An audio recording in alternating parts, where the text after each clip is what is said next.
গ্যাংটক আমাদের প্রতিবেশী রাজ্য সিকিমের রাজধানী। প্রায় সারা বছর প্রচুর পর্যটক এখানে আসেন, মূলত অনাবিল পার্বত্য উপত্যকার সৌন্দর্য উপভোগ করতে। আবার এখান থেকে পাওয়া যায় নাথুলা বর্ডার, ছাঙ্গু লেকের দর্শন অথবা জিরো পয়েন্ট ঘুরে দেখা। সর্বোপরি বাঙালির বরফ দেখার জন্য সব থেকে কাছের স্থান হলো এই গ্যাংটক। এই ভিডিওটি মূলত গ্যাংটক ভ্রমণের ট্যুর প্ল্যানের ভিডিও।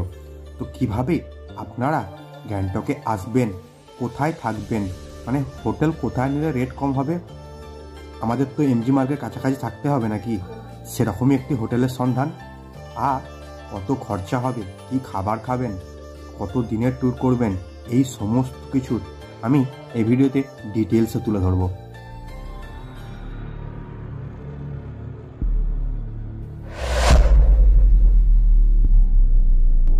এবার বলি কিভাবে আসবেন। মূলত রাতের দিকে শিয়ালদা থেকে বেশ কিছু ট্রেন আছে, যেমন Padatik express number 12377, Darjeeling mail 12343, Uttarbanga express ইত্যাদি। এগুলোর মাধ্যমে আপনারা এনজিপি আসতে পারেন। সময় নেবে কম বেশি 10 ঘন্টা। এই ট্রেনগুলিতে কিন্তু রাতে খাবার পাবেন না, অবশ্যই বাড়ি থেকে খাবার সাথে আনবেন। যাই হোক, আপনারা এনজিপিতে নামছেন পরের দিন সকালে বা কোনো সকাল 9টা। এরপর পছন্দ অনুযায়ী গাড়ি ভাড়া করে নিন, গ্যাংটক পর্যন্ত চলে যান। এক্ষেত্রে ভাড়া পড়বে মোটামুটি ধরে নিন 4000 থেকে 6000 টাকা, আর সময় লাগবে 4 থেকে 5 ঘন্টা। পথে যাবার পথে দাঁড়িয়ে টিফিন করার অনেক জায়গা আছে, যেখান থেকে হোক টিফিন করে নিন।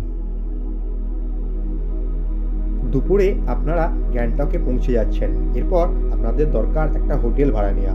যদি এমজি মার্গকে গ্যাংটক শহরের প্রাণকেন্দ্র হিসেবে ধরে নিই, তাহলে এর কাছাকাছি হোটেল যেগুলো আছে সেগুলো রেট কিন্তু বেশ বেশি, এবং এই এমজি মার্গ থেকে যত দূরে যাবেন তত হোটেলের কোয়ালিটি ভালো এবং রেট কম হবে। তবে আমি এক্ষেত্রে একটা সাজেশন দিতে পারি, এমজি মার্গ থেকে অনেক সাইডে নামার সিঁড়ি আছে, যেগুলোতে জাস্ট সিঁড়ি দিয়ে নেমে পড়ুন, নিচের যে রাস্তা, ওই রাস্তার ধারে বেশ কিছু হোটেল পাবেন। এগুলি বাজেট হোটেল হয়, ভালো হোটেলও পাবেন, সব রকমই হোটেল পাবেন। এখানে মোটামুটি 1500 টাকায় ভালো রুম পেয়ে যাবেন। আর এই হোটেলগুলো থেকে মজা ওই একটাই, বললাম জাস্ট সিঁড়ি দিয়ে উপরে উঠলেই আপনি এমজি মার্গে এসে পৌঁছাচ্ছেন।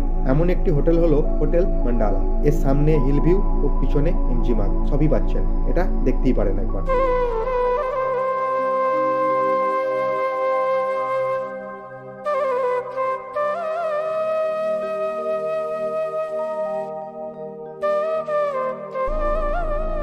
সন্ধ্যাটা আপনারা এমজি মার্গ ও লাল মার্কেট ঘুরে কাটিয়ে দিন। এই এমজি মার্গের আশেপাশে অনেক ট্রাভেল এজেন্সি আছে, আপনারা যেখানে ইচ্ছা যান, কারণ নেক্সট ডে আপনাদের গ্যাংটকে সাইট সিন করতে হবে, তার জন্য গাড়ি বুক করতে হবে। ছোট গাড়ি হলে 2000 টাকা হয়ে যাবে, অর্থাৎ 4 সিটার, আর 7 সিটার গাড়ি হলে মোটামুটি 3 থেকে 4000 টাকা রেট নেবে। 10টা পয়েন্ট আপনাকে ঘুরে দেখাবে, তার মধ্যে অন্যতম হলো গ্যাংটক রোপওয়ে। এই রোপওয়েতে পার হেড টিকিট পড়বে 153 টাকা, 1.6 কিলোমিটার নিয়ে যাবে, আবার রিটার্ন আনবে। উপর থেকে পাখির চোখে আপনারা গ্যাংটক শহরটাকে দেখতে পারবেন এবং বেশ ভালোই লাগবে। এছাড়াও আপনারা দেখে নিতে পারেন তুকলাসাম মনেস্ট্রি, খারাপ লাগবে না একটুও। এখান থেকে ঘুরে আপনারা চলে আসুন এনআরকি মনেস্ট্রিতে। এটি হচ্ছে গ্যাংটকের সব থেকে প্রাচীন মনেস্ট্রি। এই এনআরকি মনেস্ট্রি হয়ে আপনারা দেখতে পারেন গণেশ টক, যার অপোজিটই অবস্থিত আছে আবার গ্যাংটকের হিমালয়ান জু, ওটাও ঘুরে দেখে নিন। এছাড়াও আছে আপনার হনুমান টক হয়ে আপনারা ঘুরে দেখতে পারেন বনচাকরি ওয়াটারফলস, ফ্লাওয়ার এক্সিবিশন সেন্টার গ্যাংটকের খুব সুন্দর। মাথায় রাখবেন এটি সানডে বন্ধ থাকে। এরপর আছে থাকতাং ফলস, তাসি ভিউ পয়েন্ট, এগুলো খুব ভালো লাগবে। এগুলো ঘুরতে আপনাদের প্রায় সারা দিন লেগে যাবে, মধ্যে অবশ্যই লাঞ্চ করে নেবেন, তারপর সন্ধ্যায় আবার ফিরে আসবেন। সাইট সিন তো হলো, সন্ধ্যায় ফিরে আসছেন, এরপর কালকে আবার বেরোতে হবে। তো কালকে আপনারা মূলত যাবেন ইস্ট সিকিমের উদ্দেশ্যে।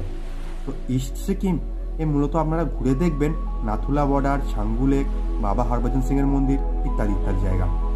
তো এই সমস্ত জায়গায় যাওয়ার জন্য আগের দিন পারমিশন করাতে হয়। পারমিশন করানোর জন্য এই এমজি মার্গ সংলগ্ন এলাকা বলুন বা তার নিচে লাল মার্কেট সংলগ্ন এলাকা বলুন, প্রচুর ট্রাভেল এজেন্সি পাবেন, যেখান থেকে ইচ্ছা পারমিশন করান। হ্যাঁ, খেয়াল রাখবেন পারমিশন করাতে অবশ্যই ভোটার কার্ড লাগে, আধার কার্ড নয়, ভোটার কার্ড সঙ্গে রাখবেন। পারমিশন করাতে খরচা হবে মাথাপিছু 900 থেকে 1200 টাকা, যে যেমন নেয়, ম্যাক্সিমাম 1200। যদি আপনারা সংখ্যায় কম থাকেন, অর্থাৎ 1 থেকে 2 জন থাকেন, তাহলে আপনারা শেয়ার গাড়ি নিয়ে নিন। আর যদি সংখ্যায় বেশি থাকেন তাহলে তো কোনো কথাই নেই, একটি গাড়ি সম্পূর্ণ আপনাদের জন্যই থাকবে। একটি করুন বা বেশি হলেও বেশি, কোনো ব্যাপার নয়। আর গাড়ির পারমিশন, এই যে ট্যুরের পারমিশন হয়ে গেলে পারমিশনের কপি থাকবে ওই ড্রাইভারের কাছে, কপি থাকবে। ড্রাইভার লোকেশন বলে দেবে, অর্থাৎ এজেন্সি লোকেশন বলে দেবে, সেটা বাস স্ট্যান্ড হোক বা নিচের কোনো হোটেলের সামনে হোক, এখান থেকে আপনাকে ড্রাইভার পিক আপ করে নেবে। আপনারা শুধু নির্দিষ্ট টাইমে পিক আপ লোকেশনে ওয়েট করবেন, অবশ্যই খুব সকালে। আর আরেকটি কথা বলে রাখি, নতুন নিয়ম অনুযায়ী সকাল 10টার মধ্যে আপনাকে নির্দিষ্ট একটি চেক পয়েন্টে পৌঁছাতে হয়। তারপরে হলে আর ওই ইস্ট সিকিমে নাথুলা যাওয়ার পারমিশন দেয় না। প্রতিটা চেক পয়েন্টেই আপনার পারমিশনের কপি চেক করা হয়। এটা মাথায় রেখেই আপনারা বেরোবেন।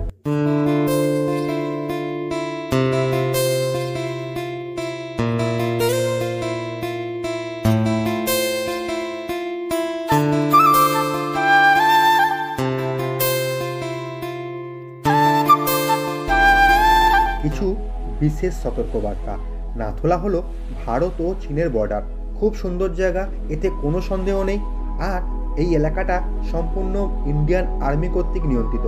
এই স্থানের উচ্চতা হবে 14,200 ফিটেরও একটু বেশি। তাই এই উচ্চতায় বাতাসের চাপ কিন্তু অনেক কম থাকে, সাথে বাতাসের অক্সিজেনের পরিমাণও অনেক কমে যায়। তাই অনেকের হাই অল্টিটিউড সিকনেস হওয়ার সম্ভাবনা থেকেই যায়। এখানে আসার সময় অবশ্যই পর্যাপ্ত খাবার খাবেন, পর্যাপ্ত মানে খুব বেশি নয়, কিন্তু সাথে কিছুক্ষণ ছাড়া ছাড়া আপনারা জল খেতেই থাকুন। পরিমাণে বেশি নয়, জাস্ট শরীরটা যাতে ডিহাইড্রেট না হয় সেই পরিমাণ জল খেতেই থাকুন। আশা করি এইগুলো মেনটেন করলে কোনো সমস্যা হবে না, নাথুলা পৌঁছে যাবেন এবং সেখানে যেটা করবেন সবটাই খুব ধীরে ধীরে, খুব বেশি লাফালাফি করার কোনো দরকার নেই। আর যদি শারীরিক অসুস্থতা থেকেই থাকে তাহলে প্রতিটা চেক পয়েন্টের পাশেই আপনারা অক্সিজেন সিলিন্ডার কিনতে পাবেন, যা মূলত 500 থেকে 700 টাকার মধ্যে দাম নেবে। এটা সাথে নিয়ে নেবেন, তাহলে আর কোনো সমস্যা থাকছে না। এখানে আপনারা ঘুরে দেখছেন নাথুলা বর্ডার, ছাঙ্গু লেক, ছাঙ্গু লেকের সঙ্গে ছাঙ্গু রোপওয়ে আছে, আর দেখছেন বাবা হরভজন সিং এর মন্দির। এটি অবশ্য দুটো, একটি ওল্ড মন্দির ও একটি নিউ মন্দির আছে। এছাড়াও আছে এলিফ্যান্ট লেক ও হার্ট লেক ও সিল্ক রুট, এগুলো দেখে নিতে পারেন। তবে সিল্ক রুটের দিকে যদি যান তাহলে এক্সট্রা মাথা পিছু 150 টাকা করে নেবে, এটা ড্রাইভার এক্সট্রা নিয়ে নেয়। আর একটা কথা, বরফ যদি দেখার ইচ্ছা হয় ফেব্রুয়ারি থেকে মার্চ, এই দুটো মাস খুব ভালো সময়। এই দুটো মাসে এখানে আসুন, এই অংশটা বরফের চাদরে মোড়া থাকে, দারুণ লাগে। লক্ষ্য করুন, বুঝতে পারছেন কি জানি না, তবে জাস্ট এই স্নোফল শুরু হয়েছে আজকে প্রথম, এই প্রথম স্নোফল হচ্ছে, এখন স্নোফল হচ্ছে, বুঝতে পারছেন কি জানি। দারুণ লাগছে প্রথম স্নোফল দেখে। ও লাইফের প্রথম, আমার মায়ের তো টুপিটা ভর্তি হয়ে গেছে। লাইফের প্রথম আমার টুপিটা দেখলে বুঝতে পারবেন পড়েছে, ভর্তি হয়েছে। হ্যাঁ, হয়তো ভালো করে ক্যামেরা ভালো বুঝতে পারছে না, দেখো টুকটাক পড়ছে, টুকটাক স্নোফল হচ্ছে। দারুণ।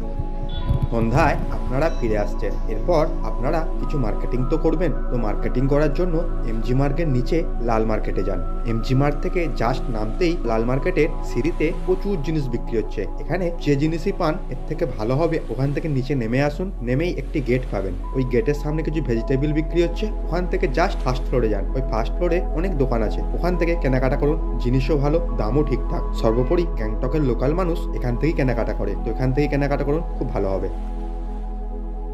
এবার বলি খরচা নিয়ে। তো আপনারা একদিন আসছেন, পরের দিন গ্যাংটকের লোকাল সাইট সিইং করছেন, তারপরের দিন ওয়েস্ট সিকিম যাচ্ছেন, এর পরের দিন এনজিপি থেকে শিলিগুড়ি ফিরে আসতে পারেন। তো এর জন্য আমি 6 জনের হিসাবে খরচাটা বলছি। 6 জন আমি ধরে নিচ্ছি 3 জন করে একটি রুমে থাকেন, তাহলে আপনাদের ট্রেন ভাড়া পড়বে 900 টাকা করে মাথা পিছু, হলে 6 জনের 5,400 টাকা। এইভাবে সমস্ত খরচা ধরে টোটাল খরচা হচ্ছে 44,400 টাকা ধরছি, আর মাথা পিছু 7,400 টাকা করে পার হেড পড়বে। দারুণ ঘুরবেন, এ নিয়ে কোনো সন্দেহ নেই। আমি পুরো খরচার লিস্টটা তুলে ধরছি, দেখে নিন। এরপর যদি হাতে সময় থাকে তাহলে আরও 2 দিন সময় লাগবে যদি আপনারা নর্থ সিকিম ঘুরে আসেন। এখানে আপনারা ঘুরে দেখতে পারবেন 0 পয়েন্ট, গুরুদংমার লেক ইত্যাদি ইত্যাদি জায়গা। এক্ষেত্রে আপনাদের খরচা বাড়বে মাথা পিছু আরও 4,000 টাকা করে। আর আমি এর পরের ভিডিওতে এই সমস্ত ট্যুরটা কিভাবে করেছিলাম ডিটেলসে আমি তুলে ধরছি। ধন্যবাদ।